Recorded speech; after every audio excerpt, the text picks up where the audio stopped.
Okay, hello and good evening, everybody, and welcome to the UK Space Agency's live show this evening. I'm Libby Jackson. I work at the UK Space Agency and I am the Human Exploration Programme Manager. So I have the fantastic responsibility of looking after the UK's interests in human exploration. And of course, that means astronauts. I'm delighted that we're joined tonight by Tim Peake, our own British astronaut, the second, of course, after Helen Sharman. And we're here to talk about the application that is open now from the European Space Agency for new astronauts. And we want you to apply to that. The UK is a member of the European Space Agency. Always worth noting, it's not an EU organisation, so we're still very much a part of it after EU exit. And so you are eligible. And we're here, as I say, to answer all those questions. So welcome, Tim. Thanks for being here this evening. Hello, Libby, and it's great to speak with you tonight. It's going to be great to speak to everybody who's joining us this evening. I can see the questions already starting to come in, which is great. So the point of tonight, of course, is for you listening and watching, is to answer any questions that you might have about the astronaut selection process, and to hopefully give you some advice and some insights into what it's going to be like with your career with ESA. Absolutely. So keep those questions coming. We're going to get to them. But first, I'm going to ask Tim just a few questions. And I wanted to start off actually with, well, what is this job that we're busy asking everybody to apply for? Because I know that a lot of people will see you in space and they've seen you on television and on social media. But I know that there's a lot more to it than that. Could you tell us a little bit more about what you have been doing these last 10 or 11 years? Sure, yeah, there is a lot more to it than that. And the other thing is you have to be completely comfortable about what you're going to be doing when you're not flying to space and when you're not specifically training for a mission. And let's talk about that a little bit, because, you know, when you join the space agency, there's no guarantee that you're going to get a mission. We want to take people of exceptional caliber who are in the prime of their life, at the top of their career, and we're going to, you know, take you into the astronaut training program. But you're asking people to sacrifice what they've been doing before, from whichever background they come from, and join the space agency in moving human space exploration forward, at the risk that you might actually not fly to space. So you've got to be completely comfortable of what you're going into, be passionate about it, to be contributing to this team that is forging ahead with our space exploration programs. So as an astronaut, you know, initially when you're selected, it is always going to be focused on the mission that's coming up. So it is about your basic training, and we can talk a bit more about basic training later. And then once you've graduated, you're then into an advanced training phase. So this is where you might do a little bit of extra training, like medical training, for example, mechanical engineering. You might go and get qualified as a Eurocom, something I did quite early on, working with you, of course, Libby, as the flight director, and we were sat together on the control center, Columbus Control Center. That's a really important job for astronauts to do, because that means you interact with the space station on a daily basis. You get to see how the operations planning system works. You get to see what a day on board the ISS is like, and you get to realize what you're going to be doing as an astronaut. And that's really important. You also get to know and get to see the impact of anything that you say on board, you know, the snowball effect that it can have back in mission control. And that's really important for an astronaut to grasp, the whole network, the whole team, what's happening on a global scale. But then also you get to support the whole space program. You might be working on a design team for SpaceX, docking systems. Maybe you're looking at propulsion systems. Maybe you're helping on lunar lander. You know, maybe you're working in a scientific research area. There are a number of different things that you can get involved in. And I would say there's something for everybody, wherever your passion lies, whether it's in science, whether it's in engineering, whether it's as a test pilot who then loves getting involved in the test and design element of something. But you've got to be comfortable in all of that, because it's not just going to be about, you know, your flying to space. It's going to be about your full contribution to the whole program, the whole space exploration program. So let's think, and I know we can see it got hundreds of people out there know that they are comfortable with that they want to be an astronaut. We've got to talk about the minimum requirements and how people are going to go about applying. And the first thing to say is that the applications are through the European Space Agency. So if you haven't been to their website yet, go. There's a fantastic website with details, with a handbook on how to apply, and the links, of course, to the application form. And when you apply, you're going to have to put 5 things there. You're going to have to put a CV in Europass format. You're going to have a Class 2 medical certificate. You're going to need a copy of your passport, a motivation letter that we'll talk about. I can see we've got lots of questions coming in about that already, and to answer a questionnaire. And that questionnaire confirms that you meet the minimum requirements. And now, one of the things that I hope everybody listening realizes that those minimum requirements aren't perhaps as strenuous as you might think, but they're there for good reason. And Tim, you know the process well. Wondered if you could say a bit about those requirements, what it is people have to have, and why they're important for being an astronaut. Yeah, so if I'm just reading through some of these questions as well about the process, and let's take it from step one, the application process, and I would advise anybody, do take it one step at a time. So we can talk about later stages of the selection process this evening, but let's just come up about the application form and getting those essential things first of all. Obviously, ESA need to get to know you. And they need to be able to select a certain number of candidates. Who knows whether it's 20%, maybe it's 15% of those application forms will get invited to the very first stage of selection process. So you want to be in the top 20% of application forms that are looked at. There are a set number of things that are just yes, no answers in the application form. You just have to simply be honest and tick the box there.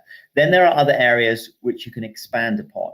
And then there's the motivational letter, which of course is something that I can see a lot of questions coming up already. This is slightly different to when I applied in 2008. In 2008, we had really what was a motivation letter, but it was broken down into 3 questions, each question with a maximum of 750 words.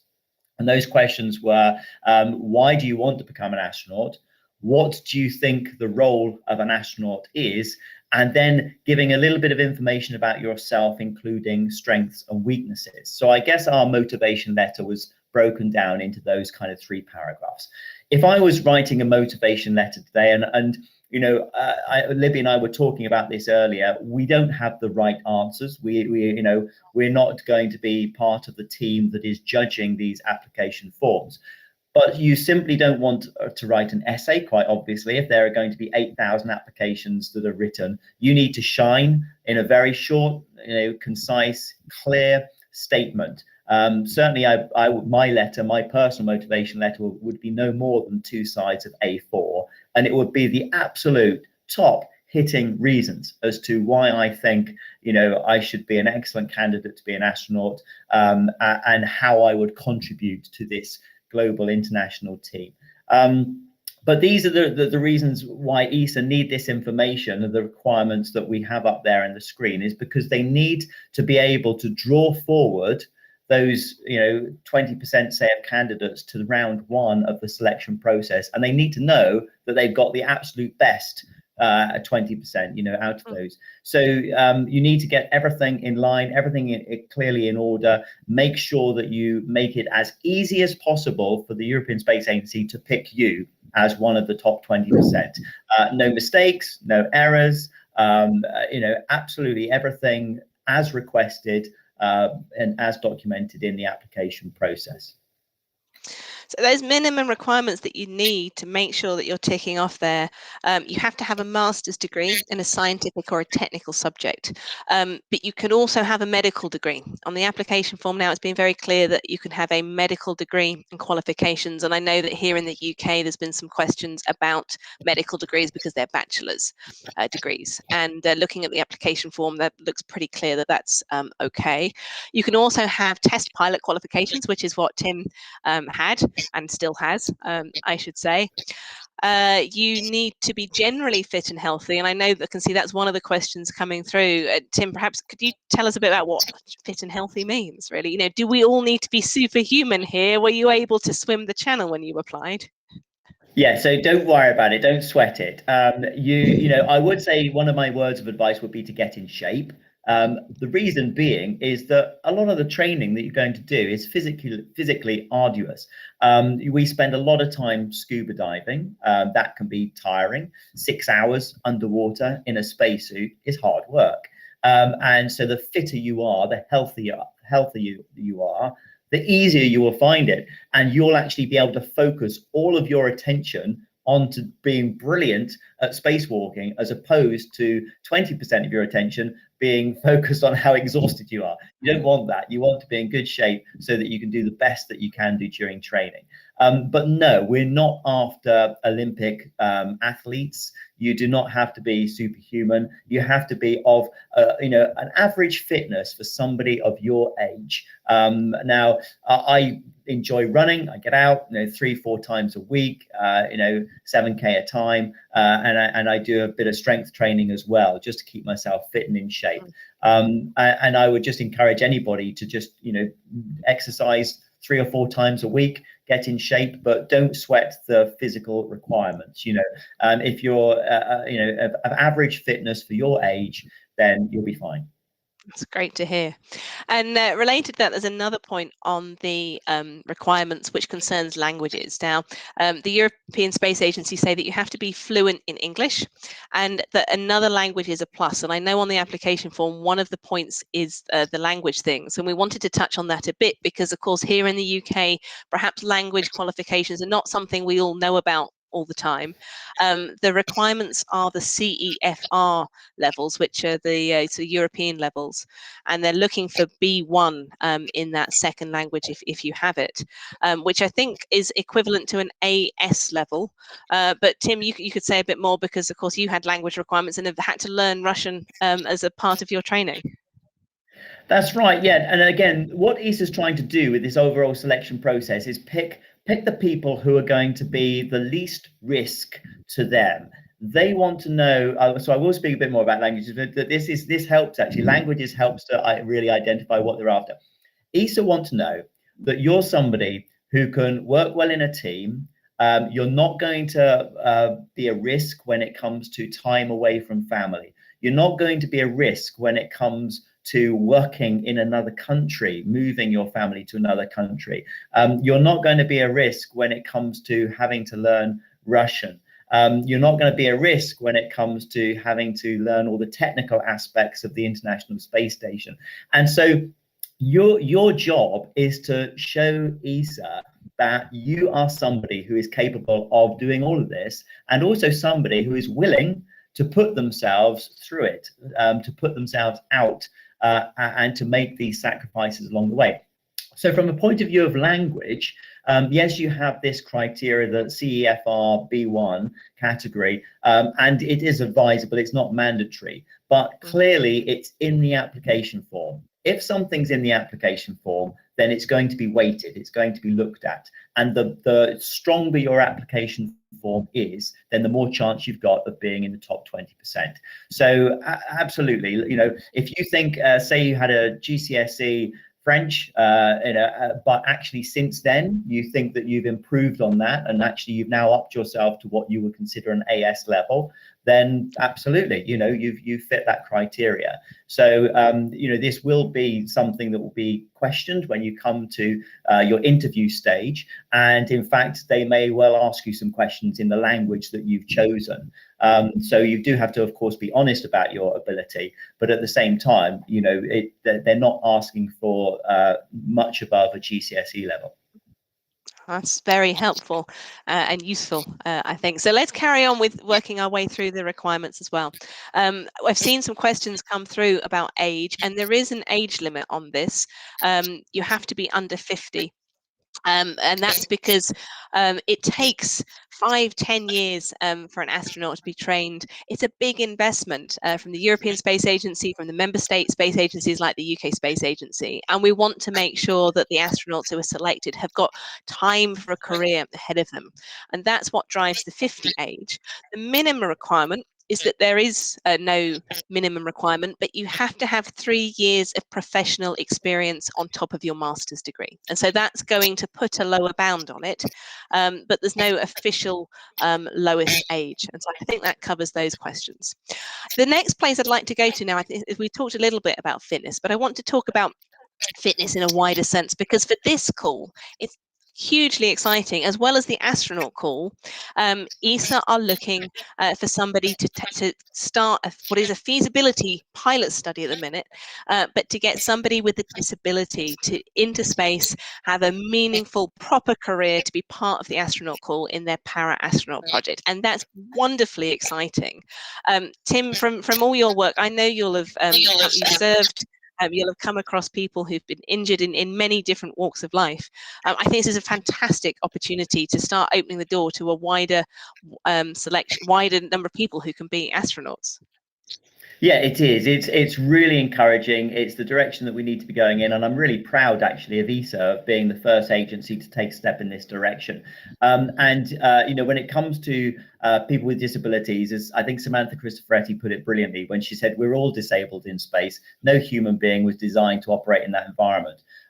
This is a technical challenge that we need to overcome. It's an engineering challenge. Currently, our spacecraft, our space station, is not designed for people with disabilities. So we simply need to make sure that it's a safe working environment for that individual and for the crew as a whole. And that's why this pilot study is being reasonably limited in the scope of disabilities, looking at just lower leg disabilities. But the intention, of course, is this is the first part of this study, which will be opened up, and hopefully as we go down this route, then it means that a much broader range of disabilities will be accepted for future astronaut selection programs.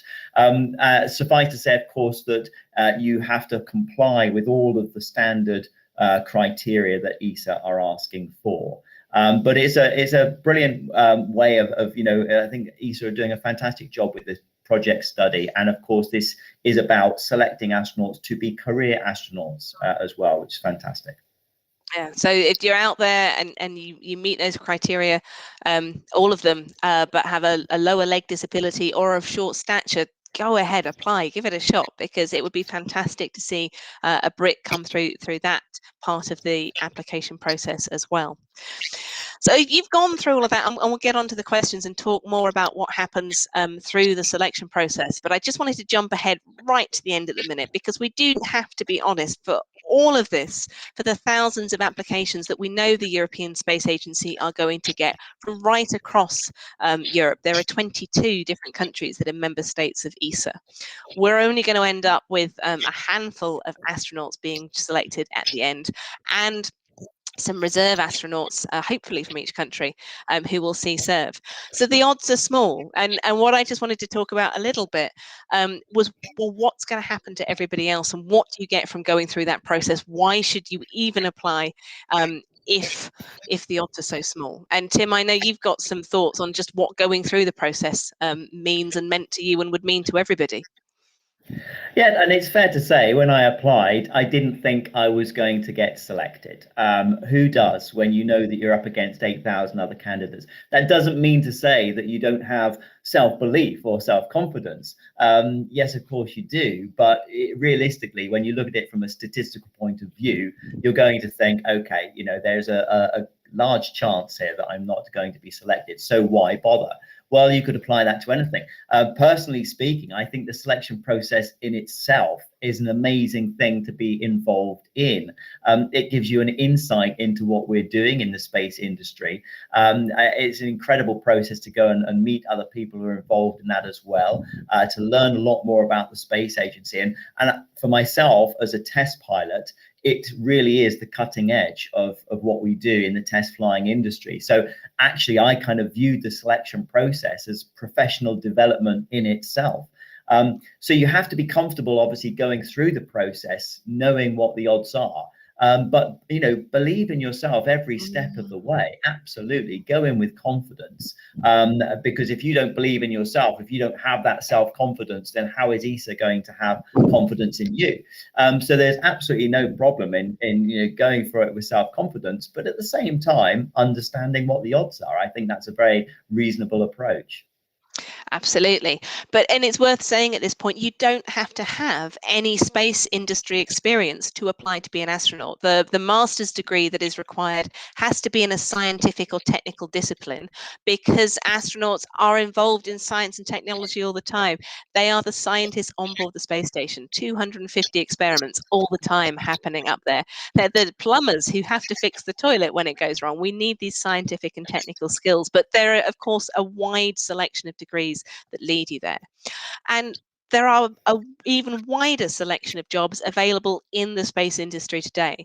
Astronauts are just the very top of the pyramid of tens of thousands of people here in the UK, hundreds of thousands of people right around the world. It's a truly global industry, in careers ranging from lawyers to astronauts, to journalists, to people who manufacture spacecraft, to policy people who work at the UK Space Agency. There are accountants, there are medical doctors involved in things. You name it, there's a job for you. So if you're looking at this and go, yeah, I want to be an astronaut, but you don't make it through to the end, come and consider the space industry, because there are so many fantastic roles up and down the UK, around Europe. The industry employs 40,000 people at the minute now. That's expected to double more or less in the next 10 years. We need skilled people, so come and join us. So that, I think, has covered all the main things we wanted to run through now. And I want to get into the questions because they're streaming in and there's many, many specifics there. And I'm going to scroll through and see where we can get to here. Now, let's see. Well, no, I tell you what, before we go there, I'll find someone to ask. Let's go back to Tim. Once you're through the first stage, you've got through to that 20%, what's going to happen next? What can people expect? Yeah, so, okay, yeah, Libby, whilst you're looking at some other questions, let's talk generally about the selection process. Application form statistically is the hardest phase to pass because that's where the biggest filter is. And we've spoken a bit about that. Now you're into the stage where ESA still need to just screen out those people who simply don't have what they call the hard skills, really. And they're also termed non-trainable skills. Having said that, some of them you can improve your performance before you go. Things like concentration, memory retention, spatial awareness, coordination, a little bit of maths, English language, for example. These will all be tested in one intense day, probably all computer-based testing as well. And this is in order to just tick the box as to, do we have candidates who can accomplish these skills? Now, in terms of what they're looking for, it's somebody who doesn't necessarily excel in all areas, but somebody who can make the standard in all areas. So they're looking to screen out people who will dip below in any one area.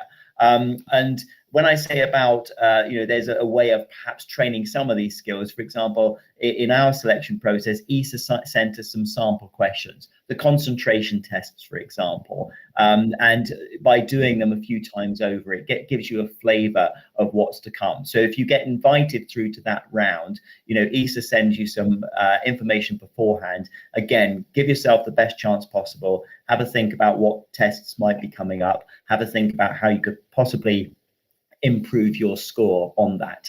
And then after that hard skills testing, really the remainder of the selection process is all about your soft skills, who you are as a person. It's about how you work as a team, how you communicate with other people, what are your leadership skills, but also how you can support other people in a followership role as well. And there'll be plenty of opportunity to show your strengths in these areas. There'll be all sorts of problems, complex problems, some problems that have no solution at all, but you're expected to work together as a team under stressful conditions and come up with the best solution possible. And how do you cope? Are you somebody who really feels the pressure and closes down? Or are you somebody who's able to just take a step back, think clearly, and come up with the best solution out of a difficult set of circumstances. These are the kind of things that ESA are trying to get to. They're trying to find out who you are as a person.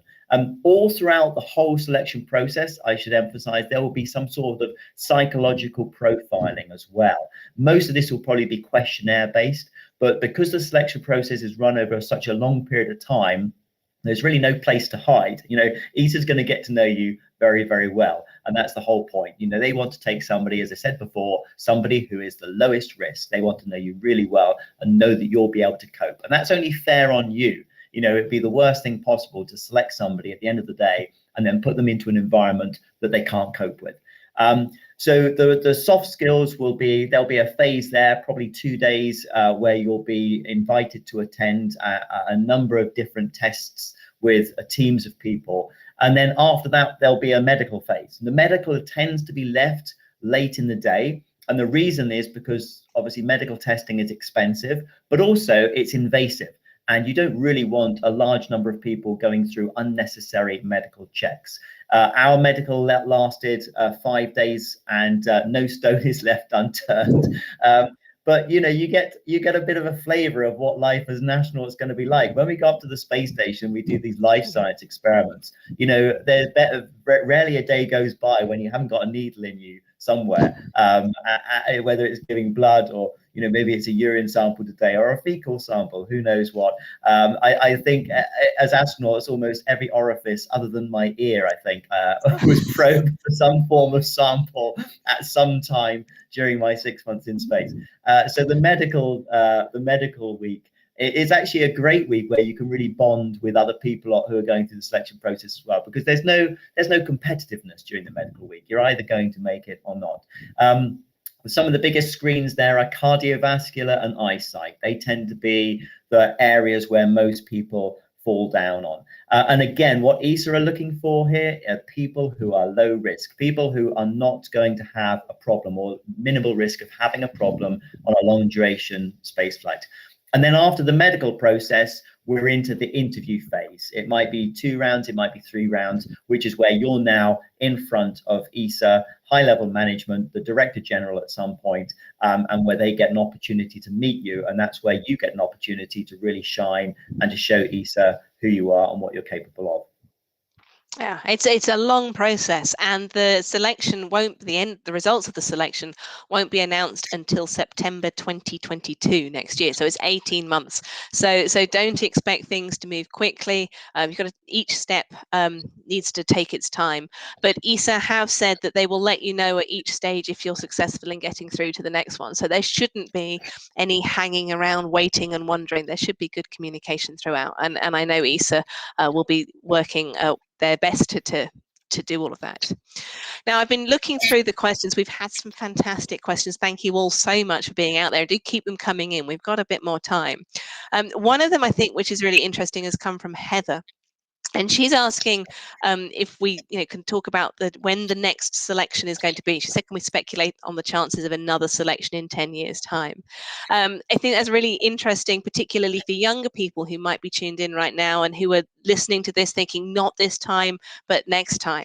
And when is that next time? And certainly from a UK space agency point of view, I can tell you that it's a very exciting time for exploration at the minute. The UK is playing its part. We have already placed contracts for the first modules to be built for the Lunar Gateway. This is going to be a very small space station that's going to be orbiting the moon. It will likely be the destination for some of the astronauts, possibly all of the astronauts that are getting selected in this call now. And those missions will be happening over the next 10, 20 years. But we are putting in place that infrastructure that will continue to see exploration happen. We'll see humans returning to the surface of the moon. And what space agencies share as a horizon goal is that one day humans are going to go to Mars. And we're taking steps to get there. And so I do think that we will see more selections in the coming years. Whether that's in 6 years or 10 years or 12 years is hard to guess right now. You look back historically, European Space Agency selections have been about every 10 years or so, but times are changing. The number of missions is increasing. And the number of countries involved in the human exploration program within ESA are growing as well. So it's hard to put an exact timeline on it, but I am certain there will be more selections in the future. And Tim, I wonder if you had any words for the young generation out there listening who maybe aren't applying this time, but want to apply next time. What should they It's a do great now? question. It's a great question, Heather. And the short answer is don't worry. This will not be your last chance. What ESA want to move to is a new model where there are more frequent astronaut selections. We're looking at 4, maybe 6 in this selection process. But we're, as Libby said, we're in a new era. And just moving to this model of reserve astronaut is some way of compensating for this new era of space exploration where more missions are coming up and there is an option to fly on commercial transportation as well as through the space agency. So for example, a member state may decide to fly an astronaut on a one-off mission, and if they happen to have that nationality in the reserve pool, then they may well purchase a single flight via the European Space Agency from the reserve pool of astronauts on that mission. So the number of missions that are coming up in the future is increasing, and different options as well. It could be a short duration on the ISS, it could be a long duration, or it could be an Artemis mission. And so we're going to need a faster turnover of astronauts for different missions at different times. So I think it's going to be a really exciting time. This will not be, it will not be another 10, 12 years before ESA have another selection process after this. There you go. Now, there's been a lot of questions through the chat asking about the specifics of the application form. And one of them I can see from Lucy, I think Lucy Rogers picks up on this a lot. There's a lot of these how many times a year question. Is it over the career? What about in the pandemic? I've not got any specific advice on this. Tim, from your experiences, can you add anything on how these sorts of questions on the form might be best interpreted? So on the forms, I would just say that, give yourself the best chance that you possibly can. Again, it comes down to this weighting process. If there's any ambiguity on there, then, you can always ask a question and try and get an answer from the European Space Agency. But if that's not possible, if nothing comes back from the European Space Agency, then I would say give yourself the best chance, because you'll have opportunity during the selection process to clear up any ambiguity and actually to present your strength to the space agency. So don't give yourself the lowest chance at the very first stage. Give yourself the best chance that you possibly have got. And clearly the last year has been very difficult for people, and so there are mitigating circumstances in place as to why people may not have completed something that they'd set their horizons on, or gained the necessary operational experience, for example, that they'd hoped. So I would say, give yourself the best fighting chance you've got in your application form. That's very, very good advice. It's definitely going to be that first cut. I can't find the question now, but somebody has asked is it going to be computer based, that first cut? I don't know the answer. We don't know the answer, but you know that there are going to be thousands of applications. And so you've got to give yourself that best chance. It is superb advice. The other piece of advice I wanted to share was one that Samantha Cristoforetti gave in the press conference, which you can find online, worth going back to the European Space Agency on their YouTube channel. She said, if you don't let you decide if you want to apply, let ESA decide. And so if you're not sure about it, go for it. Go and get in there. I'm still desperately trying to see some more questions. There are so many coming in. Tim, have you spotted any that you want to answer? I'll have a look in a minute, but in terms of that weighting process as well, there'll be an element of a computer-based assessment on the yes/no, which is simply giving a score to a certain application form. But every application form is going to be looked at by an individual, by a human, who's going to read your form, read the areas where you're adding information, and certainly your motivational letter, your CV, etc. So, there are certainly areas where you can shine in terms of when a human picks up your application form and reads it and thinks, okay, we've got an outstanding candidate here. In addition to the weighting that the other algorithms might give it. So yeah, the motivational letter is clearly going to be important. And somebody had said about what do you mean by attention to detail, and that's really where I mean attention to detail. Grammatical errors, spelling errors, silly things. You know, you can't afford to have any of that. Get somebody else to check over your form. You can read your own form 20 times and not spot the error that's glaring you in the face. Get advice from friends, from colleagues, from people who have been through, you know, similar experiences, and give yourself the best opportunity as possible. There's no rush for this. We've got until the end of May, so take your time over it, and give yourself the best chance that you've got. Yeah, I think we're going to be nearing the end soon, because we've exhausted probably most of the questions, but we've covered, I think, looking through most of the questions people have had, but now is your chance, get them in. There's one from Will Fawcett that I think it's worth covering. And it says, hi Tim, how much does your current job matter? You mentioned that people towards the top of their career. I'm a physicist, but I've considered other options. Would it look bad to leave? I don't think anyone should be leaving their current job for this at the moment, but where it comes from is one of the great things. We're looking for many more broad people. Tim, what are your thoughts? Yeah, no, absolutely, we are. I mean, you look at just the selection in 2008. So we had, you know, engineers, we had airline pilot, test pilot, geophysicists, all sorts of people. And when you combine that with similar astronauts who are being selected for the Japanese Space Agency, the Canadians, and NASA, all at the same time, a really diverse bunch, you know. And so I think that everybody has strengths and weaknesses, and part of where we're moving to with astronauts is going for a diverse team, more so than in the early years of spaceflight.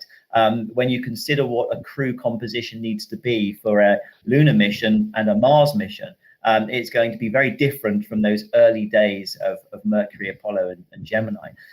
Everybody has strengths and weaknesses. It's really important to understand what your strengths are and to play to them, but be realistic about your weaknesses as well, and think about how you can improve those areas, and how you can address them if they're raised during the selection process as well. Yeah, that's great advice. All right, the last questions I think are coming in. There's various people asking, I've got asthma, I've got dyslexia, will that affect you? My advice is go and look through the requirements from ESA. As Tim said, give yourself the best shot. They are much broader than you might imagine. And if you're not in it, you haven't got a shot. But Tim, have you got any specific comments on things like asthma, dyslexia, and the other of these things? Eyesight, people have mentioned. No, absolutely. Again, I mean, it really comes back to your bit of advice there from Samantha. Let ESA decide that. You know, get yourself in front of ESA and let them decide that. I noticed somebody else there mentioned about having a metal pin from a broken leg. Absolutely not. No problem at all. You know, there's nothing that stops you from being, you know, fulfilling the fitness criteria there. So yes, you know, ESA have put down the requirements in terms of the pre-medical class 2 equivalent that you need to get. Over and above that, let the medical week sort that out. So yeah, no, I would say again, you know, give yourself a fighting chance. In terms of dyslexia, no, if you've got a master's and 3 years of operational experience and you've got dyslexia, doesn't matter, you know. Fantastic, well done. You know, you've clearly shown a fantastic aptitude to being able to learn, and you know, there are thousands of people with dyslexia who have no problems whatsoever in many different operational areas. So no, I wouldn't see that as a problem. I think we're going to close it there. It's been a superb session. Thank you so much for all of your questions. A reminder that you have to apply through the European Space Agency website. All the details on the requirements, how to apply, where to apply are there. The closing date is the 28th of May. So you've got some time, but do not miss it, because if you miss it, there's not going to be another chance for a few years. Remember that you have to submit a motivation letter, a CV in Europass format, and it is worth looking up that Europass format as what ESA have requested. It's easy to find through a search engine. You need your motivation letter, you need a Class 2 medical certificate, and you need a copy of your passport. Tim, over to you for final advice. Yeah, so this is a process to be enjoyed as well. I certainly thoroughly enjoyed it back in 2008, and like I said, I took an awful lot from the process as well. So everybody going through the process, embrace it, enjoy it for what it is, give yourself a fighting chance, have as much self-confidence and self-belief as you can. And as I said, pay attention to detail, do some research. Nobody likes going into something not really knowing what they're getting into. I felt a little bit like that. Even coming from a test flying background, I didn't really know a huge amount about space. I did an awful lot of research, and by the time I got invited to the very first phase, I actually knew all about ESA, about the space programs, the kind of things that have been going on various different missions. There's an awful lot of information out there on the internet. So try and put time aside in the evenings, if you can, just to do a bit of research and to arm yourself with as much information as possible, because it will make you feel an awful lot more comfortable about the environment that you're getting into, and that will make you more relaxed about the whole process too. And the more relaxed you are, the more information you have, then the better you're going to come across. So I think that really is the key, is start finding out as much as you can about this process. Good luck, everybody out there. Do get your applications in. I'm really excited to see what comes out the other end, who comes out the other end, whether we'll see another British astronaut selected in this contingent, and hopefully I'll get to work with them, whoever they are, in the future. Do also remember that there are thousands of jobs out in the space industry. And if you get all the way through this process and you aren't one of the people who are selected, but you're excited by the space industry, come and have a look, see what other jobs there are there. There are, I know, because I've been in them in mission control, I'm in one of them now. There are lots of other jobs supporting human spaceflight and supporting space, something that we all live with every day, from weather satellites to communications. Without space, we wouldn't be talking to you right now. Thanks so much, Tim. Thank you to you all out there for your questions, and we wish you a fantastic evening. Bye-bye. Thanks very much indeed, guys. Good luck to everybody. Good luck.